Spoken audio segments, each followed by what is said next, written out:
என்ன? நம்ம ஸ்கூல்ல பைப்ல தண்ணீர் ஊத்திட்டே இருக்குது. 3 நாளும் தண்ணீர் வந்துகிட்டே இருக்குது. வாங்க வீட்டுக்கு போய் அடிப்போம். அதெல்லாம் ஏன் அழைச்சிக்கிட்டு வாங்க விளையாட போவோம். நீ தண்ணீரை வீணாக்க கூடாது. தண்ணீரை சேமித்து தேவையான மின்சாரத்தை பெற்றுக்கொள்ளலாம். அதே நேரத்தில் மின்சாரம் கட்டாகுது. அதே கல்வி நீரை தண்ணீரை சேமித்தோம்னா தேவையான மின்சாரத்தை பெற்றுக்கொள்ள முடியும். எதுக்கு? தண்ணீரை சேமித்து மின்சாரத்தை தயாரிக்கலாம். அருணதி சம்பத்து சாரி, இனிமே தண்ணீர் கீழே விட மாட்டேன். ஏனென்றால் மின்சாரம் காட்டி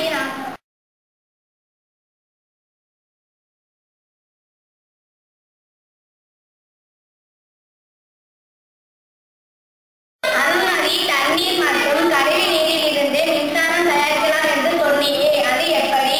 நான் ஒரு சிறிய அளவில் கழிவு தயார் செய்துள்ளேன். இதை பற்றி உங்களுக்கு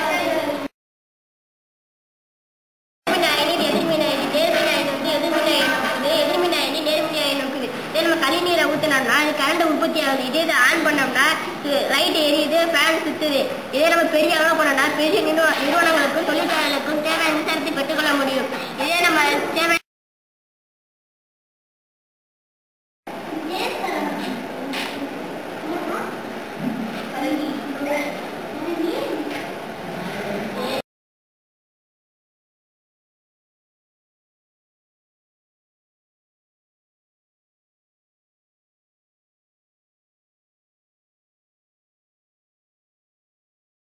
நீரில் இவ்வளவு மின்சாரத்தை உற்பத்தி செய்தோம். இதை பெரிய அளவு நீரில் சேமித்தால் அதிக மின்சாரத்தை உற்பத்தி செய்ய முடியும். இந்த மின்சாரத்தை இன்வெர்டரில் அல்லது பேட்டரியில் சேமித்து பயன்படுத்தலாம். மின்சாரம் தேவைப்படும் போது தேவையான மின்சாரத்தை பெற்றுக்கொள்ள முடியும். இது இயந்திரத்தை பாருங்கள்.